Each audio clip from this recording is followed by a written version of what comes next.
Hola chicos, bienvenidos nuevamente a este curso de neuropsicología y tal como les dije en la clase anterior, vamos a seguir con los procesos de neuropsicología de la atención. Nos hemos adelantado un poco a ver lo que es el TDAH, ¿no? Porque el TDAH es interesante y digamos que ha subido su incidencia en la población, tanto en niños como en adultos, aproximadamente de un 2 en la población adulta y de un 3 a 5% a 7 en la población infanto-juvenil. Entonces, de esta manera, por eso nos hemos adelantado al tema de el TDAH, que es sin duda muy importante, ¿no?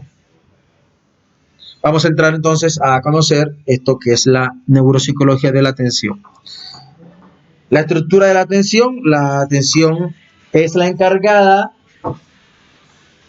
de realizar el proceso de selección de la información dentro del sistema nervioso, siendo el elemento fundamental que articula todos los procesos cognitivos, ¿no? Vean qué interesante, la atención hace parte, tal como lo expresó Luria, de los procesos básicos, ¿no? Procesos básicos. Recordemos entonces que hay procesos básicos, psicológicos básicos y hay procesos psicológicos superiores, ¿no? Dentro de los procesos psicológicos básicos encontramos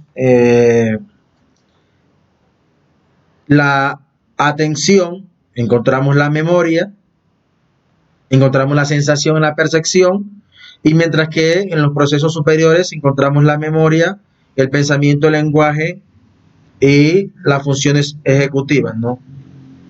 Para que lo tengamos en cuenta. Entonces, la importancia de la atención, porque la atención es la que nos permite a nosotros, ya lo vimos en la unidad funcionales de Luria, que el sistema activador reticular ascendente, que se compone por todo lo que es el tallo cerebral, y el sistema límbico, que nos permiten a nosotros estar alerta, ¿no? Ese es el primer espacio, y la atención va a depender mucho del componente de motivación. Óigase bien lo que he dicho, que la motivación es un proceso fundamental en el proceso de atención, y más cuando hablamos de atención sostenida, ¿no? La motivación es muy fundamental. De esta manera que la atención en la estructura nos permite a nosotros la selección de información, porque está ligada a la motivación. Tú decides qué atiendes y qué no atiendes. Tú decides qué tomas, qué no dejas, qué para ti es más importante, y eso hace que se genere un filtro, ¿no? Y eso hace que la atención esté de la mano con el proceso de memoria. Hay personas que dicen, olvido las cosas, dejo las cosas y después no las recuerdo, pero muchas veces son fallas atencionales y no son fallas de memoria. Entonces hay que analizar si la falla es atencional o si la falla, por el contrario, es de memoria, ¿no? Teniendo en cuenta todo este fundamento. Vea qué interesante, ¿sí? Bueno, la atención no es un proceso unitario, sino un sistema funcional complejo, tal como lo expresó Luria, además dinámico, multimodal y jerárquico, que facilita el procesamiento de la información, seleccionando los estímulos pertinentes para realizar una determinada actividad sensorial, cognitiva o motora. Vea qué interesante y qué bonito, ¿no? Entonces, es un proceso dinámico, multimodal, ¿no? Multimodal porque interfieren muchas funciones cognitivas. Perdón, va a depender de la atención, muchos procesos cognitivos. Eso no tiene discusión, ¿no? Tal como lo hemos visto en el capítulo anterior de los trastornos de la atención, de predominancia eh, atencional, que la falla es en prestar atención, ¿no? En la atención, distraerse con facilidad, y que lo patognomónico es la flojera mental, básicamente, ¿no? Entonces, nos permite la atención integrar información de la actividad sensorial, cognitiva y motora, sin duda, ¿no? La estructura supramodal de la atención se articula en tres niveles de complejidad creciente, ¿no? Entonces estamos hablando del estado de alerta, la atención sostenida y la atención selectiva. Vamos a ver cada una de estas componentes, ¿no? ¿Qué es el estado de alerta, no? Cuando hablamos de estado de alerta, estamos diciendo que este estado de alerta, también denominado vigilancia, es la base fundamental de los procesos atencionales y constituye su nivel más elemental y primario, ¿no? Es interesante porque el estado de alerta es lo primero que hace el tallo cerebral a partir de la sustancia activadora reticular ascendente con el sistema límbico y te mantiene en vigilia, ¿no? En vigilia, alerta de lo que va a pasar y te prepara para enfrentar el peligro o para huir el peligro. Entonces es interesante porque esa vigilancia es lo que permite que tú seas consciente, ¿no? Recordemos que en el sueño no hay ese estado de vigilia, ¿no? Y por eso soñamos que abrimos la puerta de la casa y aparecemos en el centro comercial y que luego aparecemos en otro lugar. Entonces es muy interesante el estado de vigilia, ¿no? Que es primordial, es lo primero que se debe dar para que se den los procesos atencionales y ese nivel más elemental y primario, ¿no? De aquí que cuando estamos en estado de vigilancia, que es el estado de alerta, nos permite obtener información tanto externa como interna, ¿no? De los estímulos sensoriales y también, perdón, de los estímulos externos, ¿no? El otro componente hace referencia a lo que es la atención tónica. Entonces, cuando hablamos de atención tónica, estamos hablando de que hay un umbral de vigilancia mínimo que se necesita para mantener la atención durante la realización de una tarea prolongada, ¿no? La atención tónica. La otra es la atención fásica, pero estamos hablando aquí de la atención tónica necesaria e importante para mantener la atención durante la realización de una tarea prolongada, ¿no? Entonces es importante el papel de la atención tónica, ¿no? De mantener el tono atencional, que sin duda alguna es importante y depende mucho de la función de la motivación, ¿no? Eso que es tónico, ¿no?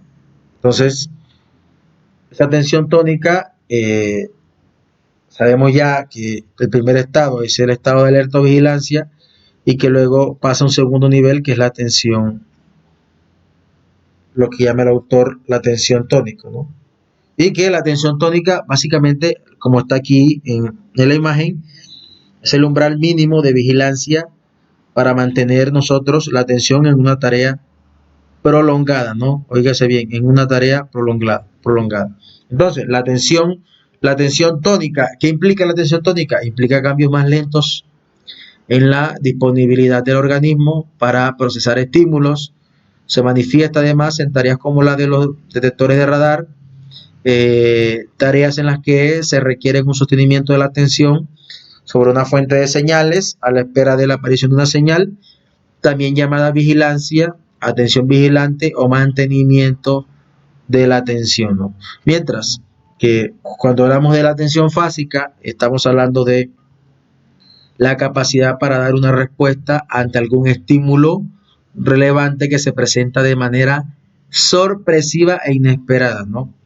Se trata entonces, dice Portellano, de una respuesta biológica inespecífica que activa los circuitos talámico-frontales y las áreas amígdala no hipocámpicas, ¿no? Entonces, la alerta fásica se vincula con la respuesta de orientación, que es la primera reacción del organismo frente a un estímulo inusual, inesperado y novedoso, lo que provoca que se preste atención a la fuente de procedencia de dicho estímulo. Entonces, de manera resumida, podemos decir que la atención fásica o la alerta fásica es un estado transitorio de preparación para procesar un estímulo en una situación específica, ¿no? Y que dentro del carácter principal tenemos la rápida elevación del estado de activación, básicamente, ¿no? Entonces, por ejemplo, estamos hablando del aumento de la alerta fásica en las señales, dice Portellano, que es el ejemplo clásico que siempre encuentra la señal de partida en las competencias deportivas, ¿no? Preparados, listos, ya, ¿sí? Entonces, son un clásico ejemplo que dice Portellano, ¿no? Eso es Muy interesante. Ahora vamos a entrar al componente, el otro componente de la atención, que es la atención sostenida, ¿no? Atención de sostener, ¿no? Recordemos entonces que eh, atención hace referencia a atender, ¿no? Y estamos hablando de, cuando hablamos de atención, estamos hablando de una actividad voluntaria, ¿no? Una actividad cognitiva voluntaria que es consciente, ¿no? Y que se percibe a partir de los estímulos sensoriales, a partir de los sentidos, ¿no? Entonces, depende mucho de la motivación y que implica cuidado, vigilancia, además solicitud. Y obviamente, ya habíamos dicho que la función de la atención es un filtro de los estímulos ambientales, decidiendo cuáles son los más relevantes y dando prioridades por medio de la concentración de la actividad psíquica sobre el objetivo, ¿no? Sobre algún objetivo. Entonces, aquí en el tema de la atención sostenida, nos dice Portellano que una vez se dispone de suficiente nivel de activación para permitir el acceso de informaciones al sistema nervioso, entra en juego el proceso de atención sostenida, que es la capacidad mediante la cual el foco atencional se puede mantener resistiendo al incremento de la fatiga y a las condiciones de distractibilidad, ¿no? Ya que interesante. Esta parte cuando dice que es la capacidad mediante la cual el foco atencional se puede mantener resistiendo el incremento de la fatiga y las condiciones de distractibilidad. Aquí pongo un caso, un clásico ejemplo, que un chico de 6, por lo generalmente, de 6, 7, 8 años, está en la capacidad para permanecer sentado en la clase, así la clase le parezca aburrida, ¿no?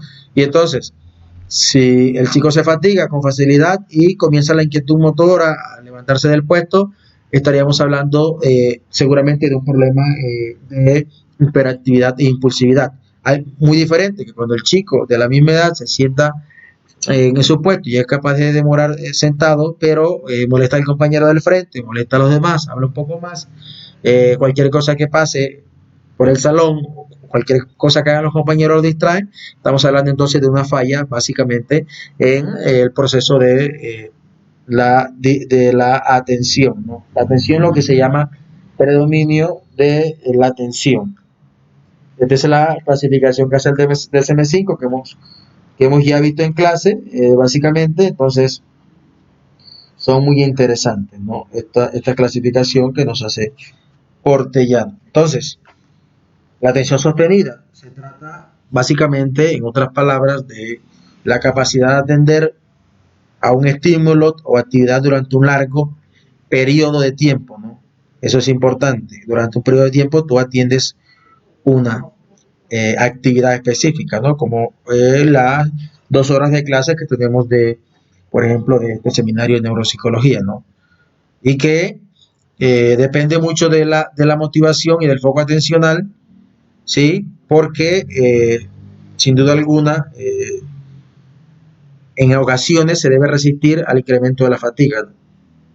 Entonces, téngalo en cuenta, que son datos interesantes y está orientado al tema del foco atencional, que es un bonito concepto que nos dice que básicamente cuando hablamos de foco atencional estamos hablando de que la concentración consiste en centrar la atención en los aspectos relevantes de la ejecución, ¿no? Entonces, cuando hablamos de foco atencional estamos hablando de que centrado en la ejecución, ¿no? Estamos centrados en lo que es la ejecución, ¿no? De la tarea y el destino, ¿no? Básicamente, cuando hablamos de este concepto de foco atencional, ¿no? ¿Dónde dirijo mi foco? ¿Dónde pongo mi atención? Eso es lo que se conoce como el tema del foco atencional, ¿no? Entonces hay algunos ejercicios para trabajar el tema de la concentración y el manejo de los focos atencionales. Entonces, la atención sostenida no solo guarda relación con el nivel de alerta, sino con los factores motivacionales, permitiendo que se active la atención selectiva, ¿no? Y esto nos lleva al concepto de lo que es, ¿qué es eso de la atención selectiva, ¿no? Y Portellano nos va a decir entonces que la Atención selectiva es la expresión más depurada, ¿no? El filtro, véanlo, interesante, dice Portellano, de la atención, constituyendo sin duda el nivel jerárquico más elevados de los procesos atencionales. Entonces, comprende básicamente la capacidad para la selección e integración de estímulos específicos, así como la habilidad para focalizar o alternar entre dichos estímulos mediante un adecuado tratamiento de la información. Es decir, es la capacidad para seleccionar y activar los procesos cognitivos sobre aquellos estímulos o actividades que interesan, ¿no? Anulando los que son irrelevantes. Entonces, cuando hablamos de que la atención selectiva, en otras palabras, también se puede entender como la capacidad para dirigir la atención y centrarse en algo sin permitir, ojo con este concepto, sin permitir que otros estímulos externos o internos interrumpan la tarea, ¿no? Entonces, estamos hablando de atención selectiva, que cuando el profesor, pongamos el ejemplo de un chico de 7 años, que entonces, si la profesora de matemáticas está dando algo bien complejo, entonces la atención sostenida es la que nos permite estar en la clase, ¿no? Evitar la fatiga, pero la atención selectiva nos permite a nosotros que evitemos distraernos de algunos estímulos externos, ¿no? Como que están jugando fútbol en la cancha y más cuando la estoy viendo. Entonces, básicamente eso implica el fenómeno de lo que es la concentración propiamente dicha, ¿no? Porque nos permite seleccionar ese estímulo relevante que para nosotros es importante y de aquí que la motivación es un papel fundamental, sin duda alguna, en la atención selectiva. Entonces, Portellano dice que es la capacidad para seleccionar y activar los procesos cognitivos sobre aquellos estímulos o actividades que interesan, que nos interesan, ¿no? Por eso la motivación es fundamental y se anulan lo que son irrelevantes, básicamente, ¿sí? Hay unas características, y esto también es un recorte de Portellano, ¿no? Sobre que nos habla de las modalidades atencionales, ¿no? Entonces nos hablan de la modalidad de atención focalizada, nos dicen que tiene unas características como la capacidad para dar respuesta de un modo diferenciado a estímulos sensoriales específicos, que permite el procesamiento de determinados estímulos mientras se ignoran otros estímulos, ¿no? La atención focalizada, de focalizar. No existe consenso sobre su origen, o sea, de la atención focalizada. Algunos autores sostienen que tiene una naturaleza sensorial que se inicia en las fases iniciales del procesamiento atencional, mientras que otros afirman que se trata de un proceso perceptivo que realiza una selección entre varios estímulos después de producirse la recepción sensorial iniciada, ¿sí? La otra modalidad atencional que nos menciona el autor es la modalidad de atención sostenida, que tiene como característica la capacidad para mantener una respuesta conductual mediante la realización de una actividad repetida y continuada durante un periodo de tiempo determinado, ¿no? La otra es la alternante, que es la capacidad para cambiar el foco de atención desde un estímulo a otro, desplazándolo entre varias tareas que exigen distintas respuestas cognitivas, pero ejerciendo un control para que la información se atienda sea de forma selectiva, ¿sí? Estamos cocinando, pero estamos hablando por teléfono y estamos haciendo las dos cosas sin que se nos quemen de pronto, qué sé yo, aquí en Medellín estamos hablando mucho de las arepas, ¿no? Es una comida típica que les gusta mucho a los paisas. Dentro de la modalidad atencional, encontramos la atención selectiva, que hablamos un poco, que tiene como característica la capacidad para mantener una determinada respuesta ante un estímulo, a pesar de la presencia de varios estímulos distractores que de manera simultánea compiten entre sí. La atención selectiva permite prestar atención a las características del ambiente que son relevantes para la conducta dirigida a metas, excluyendo otros estímulos, ¿no? Mientras que la atención dividida tiene como característica la capacidad para responder simultáneamente a diferentes estímulos y tareas o a demandas diferentes durante la realización de una misma tarea. Permite la atención dividida entonces la realización de varias tareas atencionales de modo simultáneo, como por ejemplo hablar con el acompañante, mirar por el espejo retrovisor o controlar los pedales mientras conducimos, ¿no? Habrán algunas actividades complejas que requieren sin duda la atención selectiva y la atención sostenida. Por ejemplo, leer cuando estamos aprendiendo la neuroanatomía funcional y clínica de Jairo Bustamante, ¿no? No, para aprender eso no es sencillo aprender escuchando música porque es una información compleja.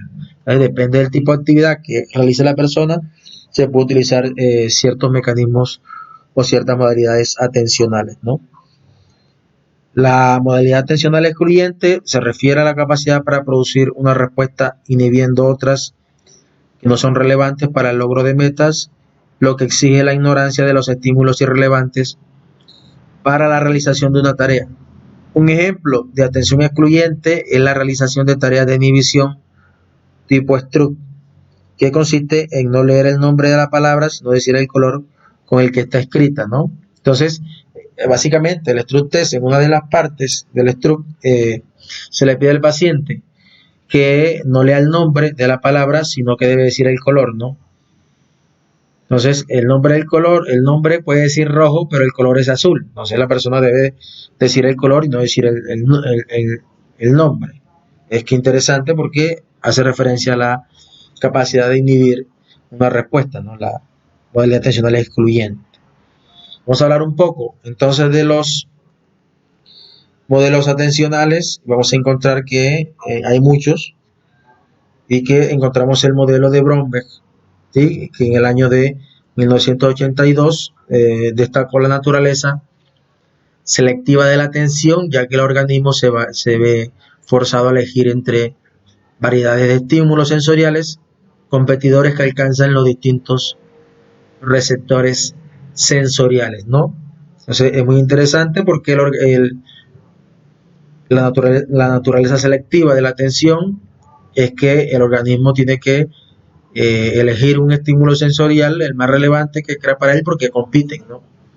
Entonces, como existe la imposibilidad de procesar toda la información, es imposible que nosotros percibamos toda la información del medio externo, es necesaria la existencia entonces de filtros atencionales, cuya misión consiste básicamente en seleccionar la parte apropiada de la información recibida que se necesite, excluyendo la restante, ¿no? Este es el modelo de Braben. Entonces, él nos habla básicamente que la información, que la actividad de un sujeto atencional se recibe de forma paralela y después se recibe de forma serial, ¿no? Serialmente.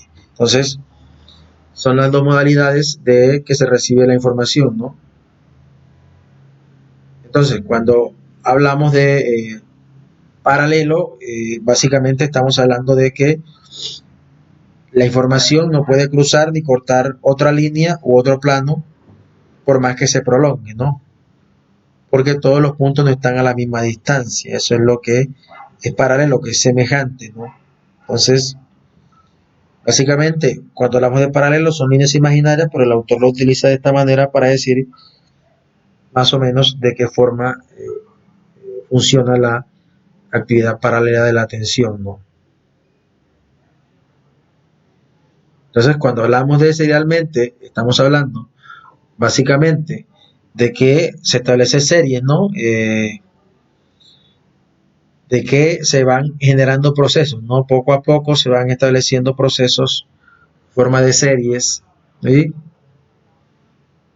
Entonces, es muy interesante este concepto porque cuando uno escucha este concepto de serialmente, imagina, no viene al caso, pero para que comprendas un poco, imagina un asesino serial, ¿sí? No mata a todo el mundo de un solo corte, ¿no? Sino que mata una víctima, luego mata otra víctima, mata otra víctima. Entonces, eso es lo que es serial, ¿no? Progresivamente. Entonces, de esta forma también se establece el concepto de la seriación, ¿no? Que pasa por eslabones el fenómeno de la atención de este modelo. El otro modelo que es muy conocido y que se mantiene aún es el modelo de atención de Norman y Shiley, ¿no? Norman y Shiley tienen este modelo que es muy interesante, que nos habla del análisis perceptivo y que nos dicen además que la información, el análisis, que se dan dos procesos, ¿no? Que uno es el análisis perceptivo y otro es el procesamiento controlado, ¿no? Eso es lo que básicamente nos dice Norman y Sally en el proceso de análisis perceptivo, ¿no? Entonces, estamos hablando de que más o menos en el año de 1980 o 1986, ellos describieron que la atención se da por dos procesos, que son un proceso de análisis perceptivo y el otro por un procesamiento controlado, ¿no? Básicamente orientando la respuesta a más o menos un funcionamiento ejecutivo o control ejecutivo, ¿no? Entonces, nos habla de que el análisis perceptivo lleva a un procesamiento automático y que el procesamiento controlado lleva a un sistema supervisor de la atención que se conoce como el SAS, ¿no?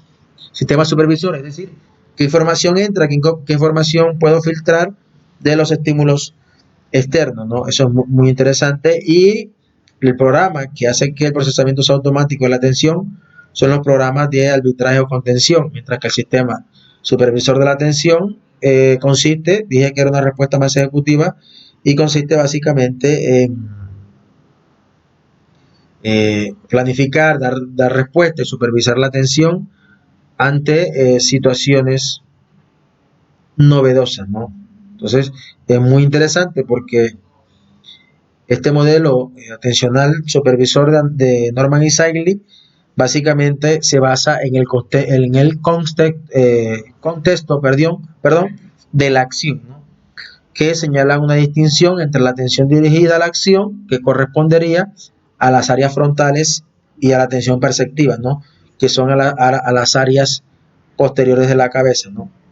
Que proponen que un sistema estructurado en un modelo que principalmente se compone de esquemas, ¿no? Y un diminuidor de conflictos, ¿no? Y en primera instancia, en segunda instancia y en tercera instancia tenemos ahí lo que ya hemos mencionado del sistema atencional supervisor, que se encarga de las acciones no rutinarias, ¿no? Se dice que eso es un sistema lento pero flexible y que tiene una capacidad limitada, que no selecciona además directamente la respuesta, sino que limita a potenciar los esquemas relevantes.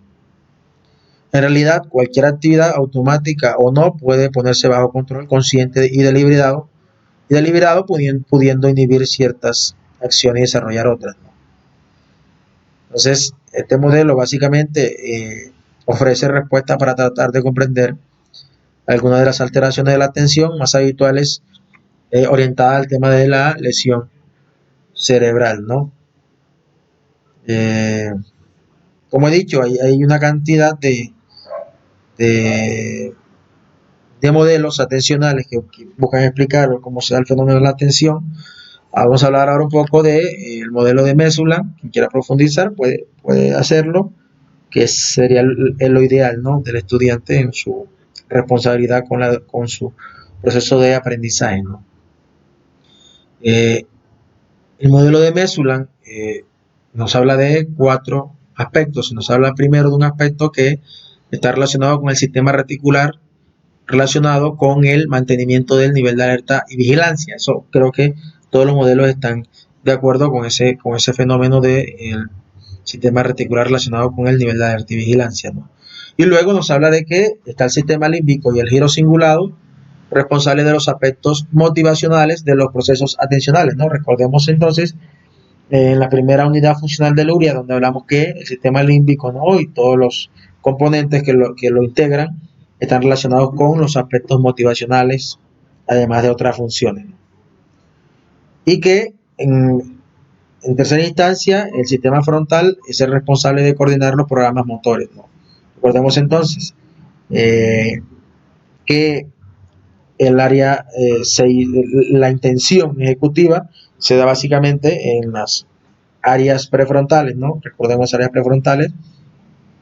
¿Cuáles son? Te dejo un momento de reflexión para que pienses un poquito en las áreas prefrontales, las 9 y demás, 10, etcétera, que son responsables de coordinar los programas motores. Recuerda que La área 6 y 8, que son premotoras, son las que eligen básicamente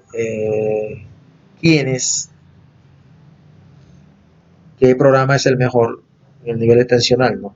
También depende de funciones de, tal como dice Mesulan, en el sistema parietal, más o menos el área 39, encargado de realizar la representación, el mapa sensorial interno. Me parece que es muy interesante y aquí vemos un recorte de Portellano sobre ese primer estado de alerta, ¿no? Que se da gracias a la formación reticular y que luego ese estado de alerta va a depender de la motivación o de la representación motivacional, que es lo que hace en realidad el sistema límbico y el giro cingulado, y que esa información pasa a través del tálamo y los ganglios basales. Recordemos que el tálamo es el centro de relevo donde pasa casi toda la información que se dirige a los lóbulos, ¿no?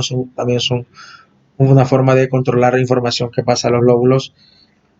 Y recordemos que los ganglios basales están relacionados con el circuito dopaminérgicos, eh, que llevan información sensorial a la lóbulo frontal, ¿no? Y entonces que se recibe información de la corteza parietal, pero también de la corteza motora y la corteza prefrontal, que es la que regula todo este fenómeno, ¿no? Está el modelo de Posner y Petersen en 1990, eh, que nos habla que el sistema atencional está constituido por dos sistemas anatómicos posterior y anterior, ¿no? Interconectados entre sí, formando parte de un circuito neural córtico estriado talámico. Si te has dado cuenta hasta aquí, la tienen clara todos los autores, más o menos en las estructuras anatómicas del cortés y también eh, de las partes, ¿sí? El diencéfalo, el tallo cerebral, que componen la estructura atencional, ¿no? Que hacen que se dé el fenómeno de la atención. Según este modelo de Posner y Petersen, existe una jerarquización de la atención de tal modo que el sistema anterior ejerce control sobre el sistema posterior, ¿no? Siempre cuando uno esté ocupado con el procesamiento de otro material. Es decir, ellos cuando dicen que hay un sistema de atención posterior, dicen que está formado por los tubérculos cuadrigéminos del tronco cerebral, ¿no? Los tubérculos cuadrigéminos del tronco cerebral se encuentran ubicados en el tallo cerebral.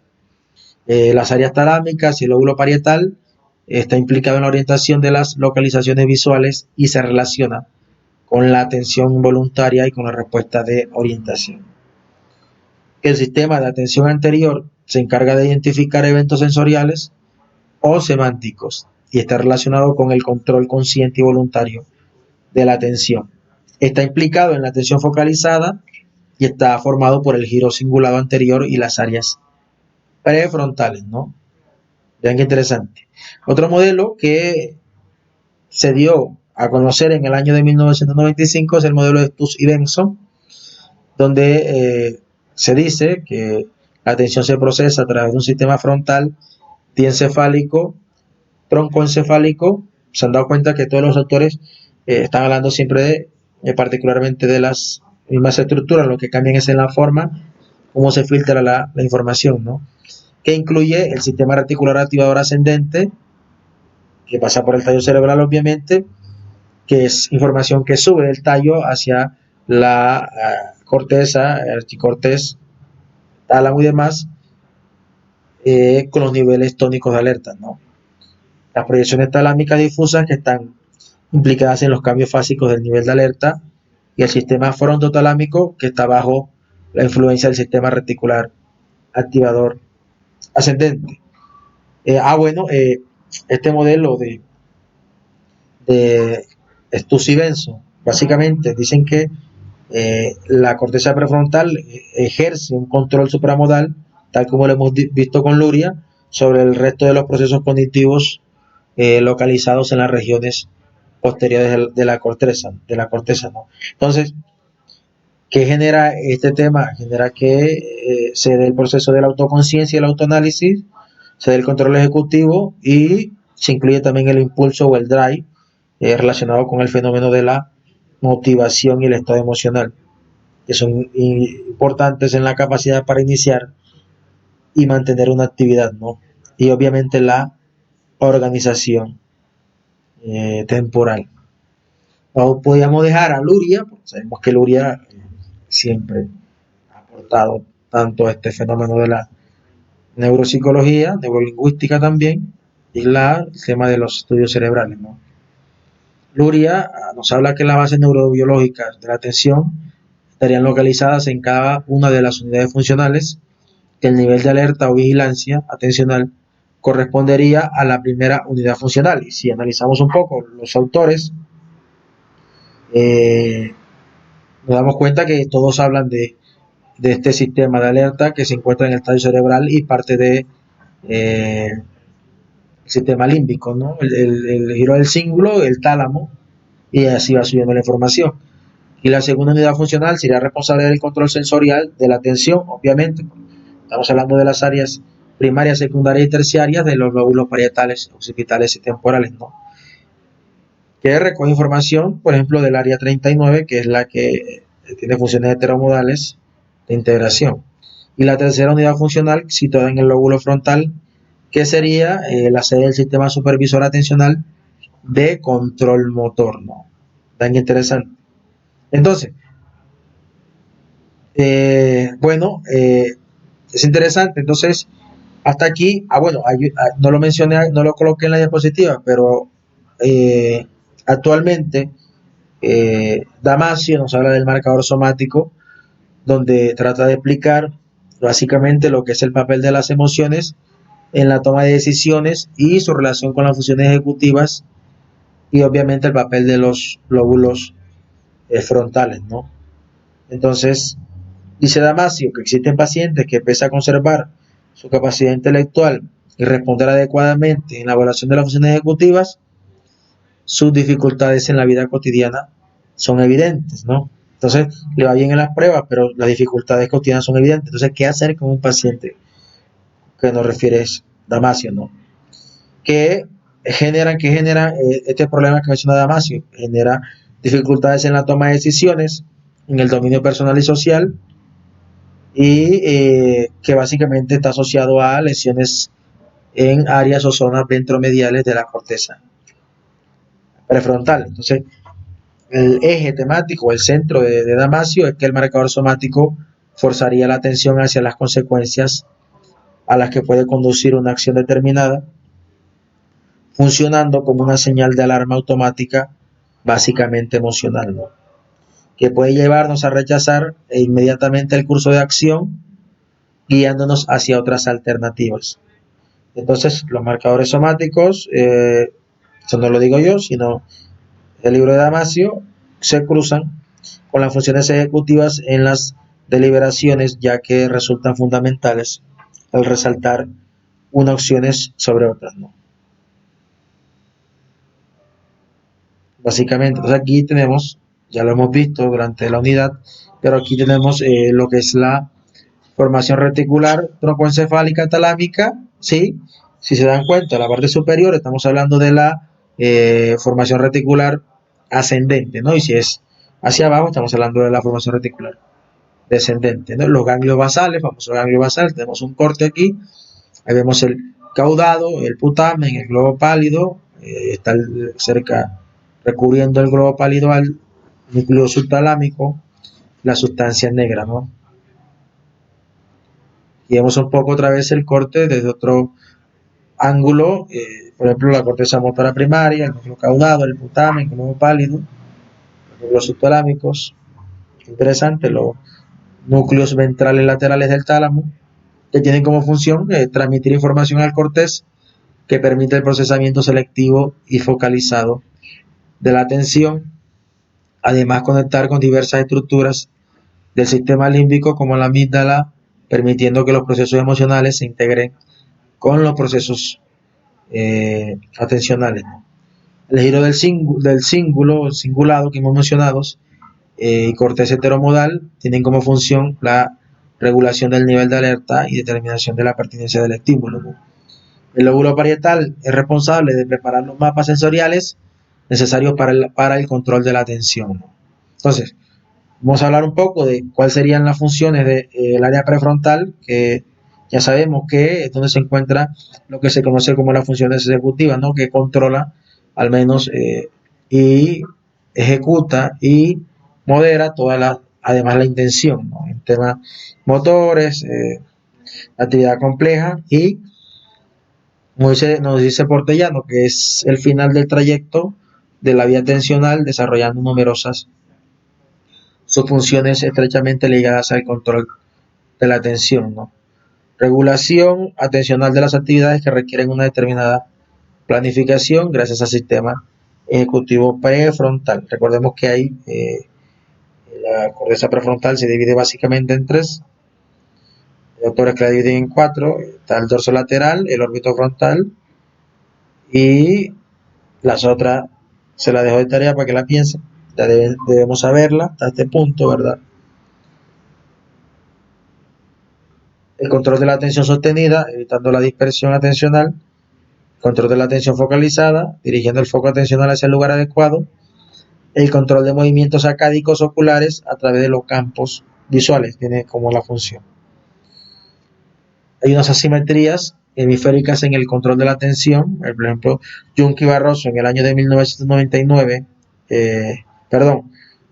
Junque y Barroso en el año 94 y Gil en el año 99 nos dicen que existe predominio funcional del hemisferio derecho en el control de la atención, que guarda estrecha relación con la mayor importancia que tiene el lóbulo parietal derecho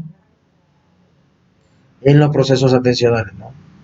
Son varios los hechos que avalan el predominio funcional del hemisferio derecho en el control de la atención, nos dice Portellano, que uno, que las fibras que conectan la formación reticular con la corteza cerebral son más densas en el hemisferio derecho que en el izquierdo, ¿no? Que la realización de tareas de discriminación atencional auditiva activa más el metabolismo del hemisferio cerebral derecho en pruebas de neuroimagen funcional, que las lesiones derechas producen mayores alteraciones bilaterales en los tiempos de reacción que las del hemisferio izquierdo, ¿no?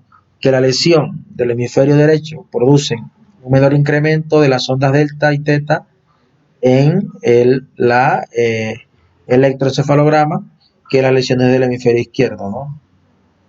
O las electroencefalografías también.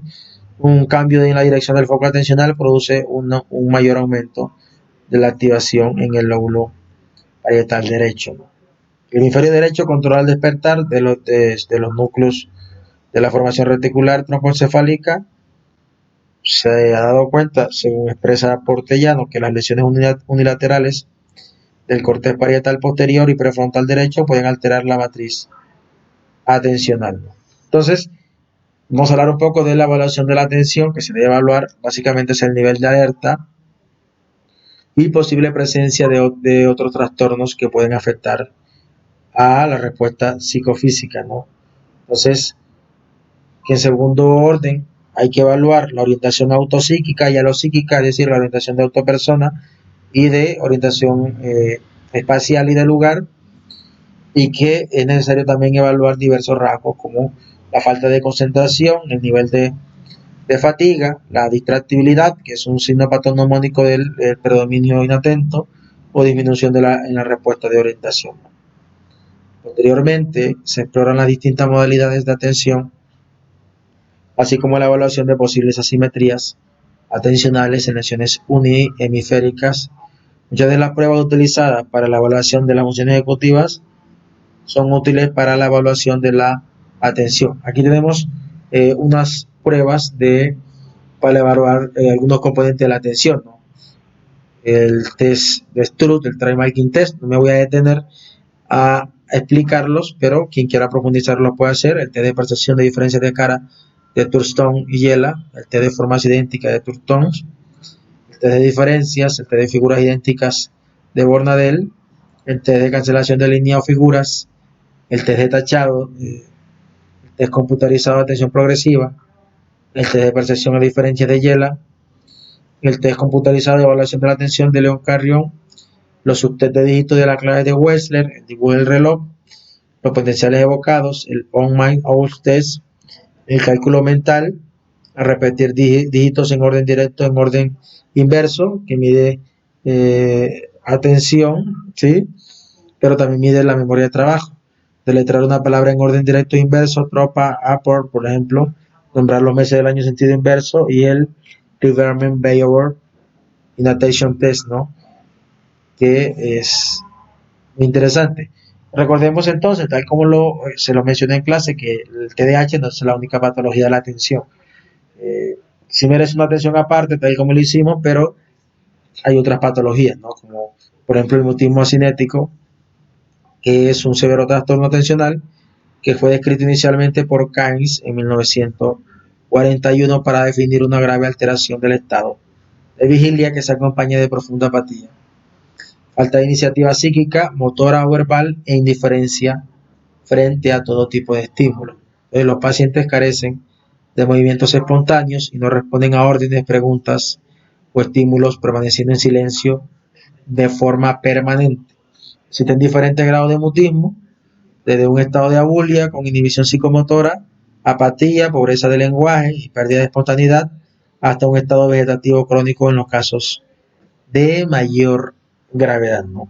Entonces, se habla de un mutismo asinético anterior y de un mutismo asinético posterior, según refiere Portellano, que el mutismo asinético anterior es secundario a tumores localizados en torno al tercer ventrículo o causado por infartos de la arteria cerebral anterior que afectan al giro cingulado de ambos hemisferios, ¿no? Aquí abro un aviso parroquial de que miremos la clase entonces de los tumores cerebrales, que es una clase interesante para que profundicemos sobre este tema, que está también en el canal de YouTube, que la podemos mirar cuando queramos.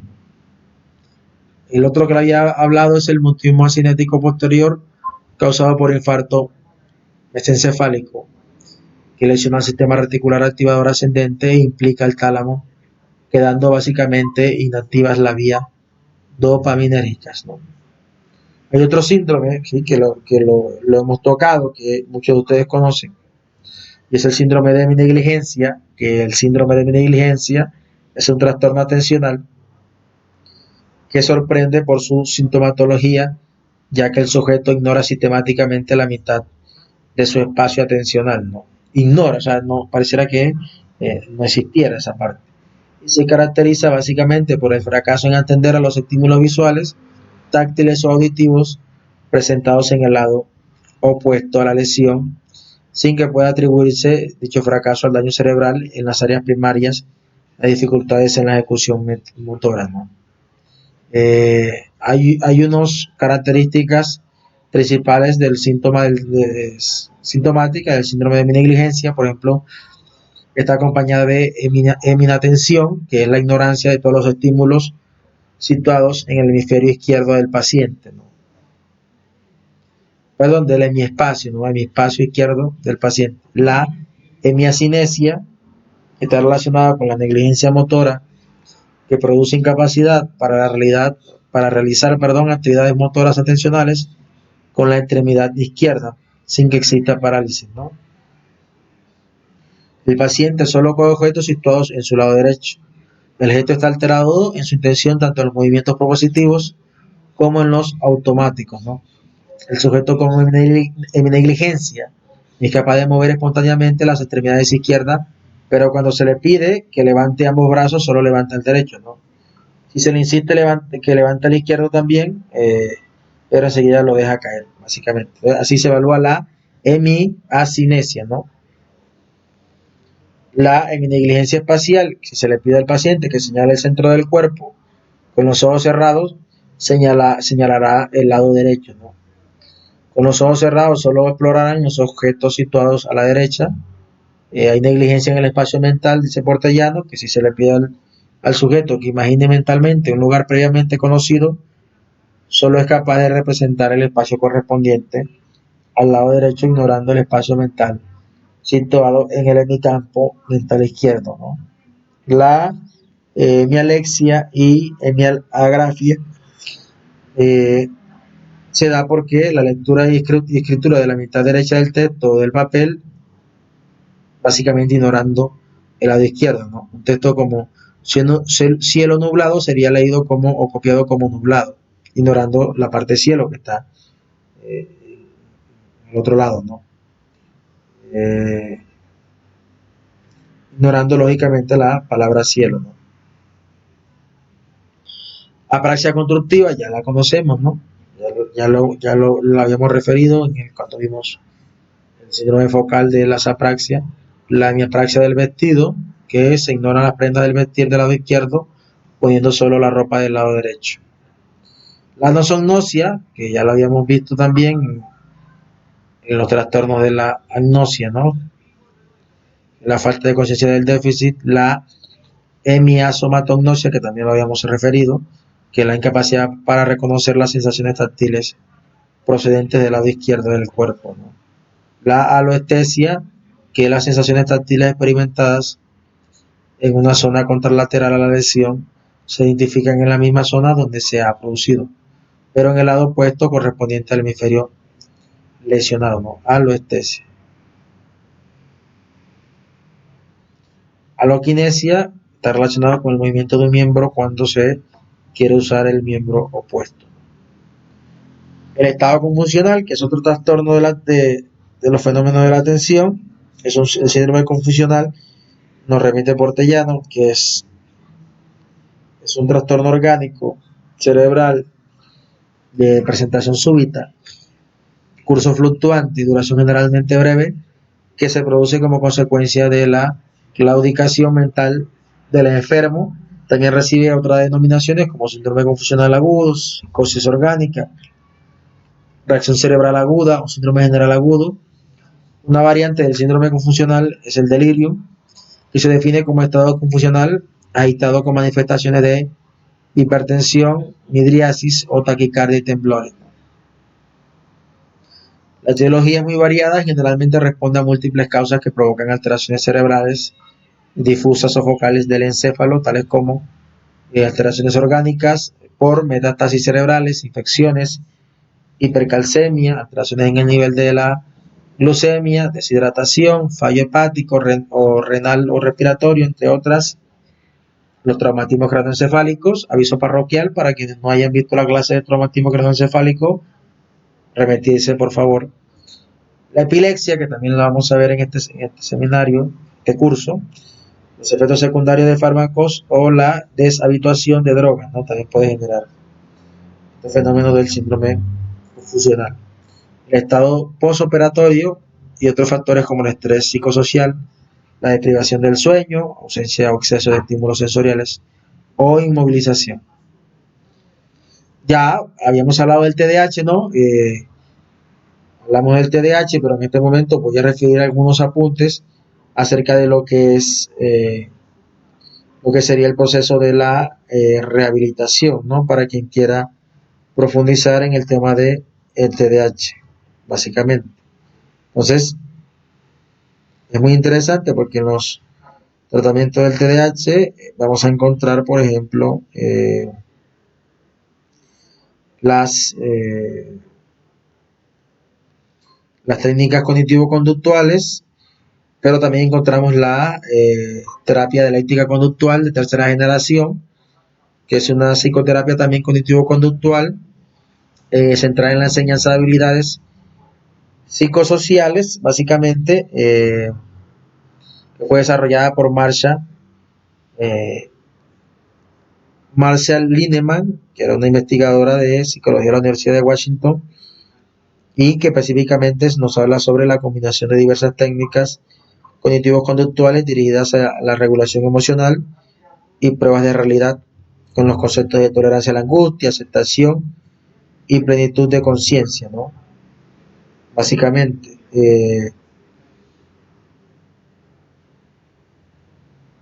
tenemos también el mindfulness, que quien quiera profundizar, que es la claridad de conciencia. Y es muy interesante el mindfulness porque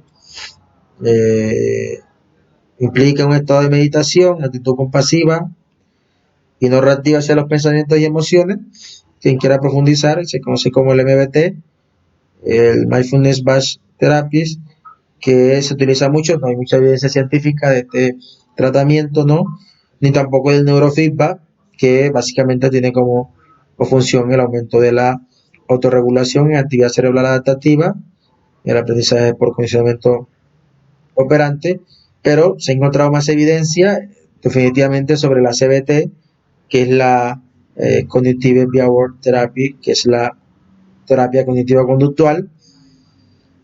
Quien quiera profundizar sobre las técnicas, que parte de las técnicas de condicionamiento del conductismo, más que todas las operantes, ¿no? Basadas en refuerzo, castigo, en las demás técnicas y obviamente las estrategias cognitivas, ¿no? Y está el DBT, que les había dicho, que es la terapia cognitiva de tercera generación, que es un trastorno que busca la aceptación de síntomas y aprender estrategias de cambio, ¿no? Y por último está la terapia cognitiva, que es busca fortalecer las redes neuronales por entrenamiento para mejorar básicamente la función, ¿no? Que es lo que se busca en estos aspectos. Entonces, no voy a hablar de medicamentos porque lo hablamos en las anteriores clases, pero que, por ejemplo, es importante que hay algunos síntomas en el TDAH que del adulto que pueden relacionarse con más desempleo, más riesgo de accidentes laborales, más detenciones, sentencia condenatoria, más abuso del alcohol y sustancias, más adicciones no químicas, menor integración social, mayor tasa de divorcio, más accidentes de tráfico, más graves, peor hábito de salud. Esto lo establece Barbaresi en 2013. Y quiera profundizar sobre estos aspectos, es muy interesante. Y que el fenómeno del TDAH sigue en aumento, pero como les había dicho, que básicamente las complicaciones se dan de heredabilidad y también ambientales. Es muy interesante. Bueno, hay otra terapia hay un tratamiento psicológico sobre el control de la impulsividad, que es el control de estímulos o time out, que también pertenece al CBT. Quien quiera profundizar también puede hacerlo. Y también están los tratamientos psicológicos, por ejemplo, como la activación conductual y la terapia de exposición, que quien quiera profundizar también lo puede hacer. También está el tratamiento psicológico de adultos cognitivo-conductual sobre la estrategia para optimizar la atención, ¿no? Sobre las estrategias externas, las estrategias internas. Por ejemplo,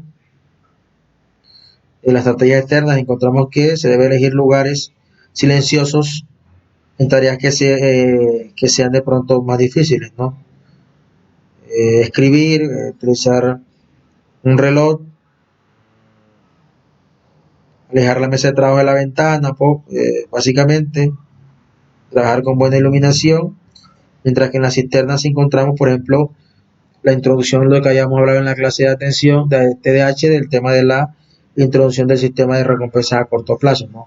Es más fácil terminar una tesis por objetivos cortos que terminarla de una vez, verla en su magnitud, porque terminan aplazándola y no la hacen, ¿no? Después los alcanza el tiempo, es importante entonces la realización con breves descansos, ya puede variar de 3 a 5 minutos cada 20 de ocupación, y básicamente introducir un elemento competitivo de ellos mismos, ¿no?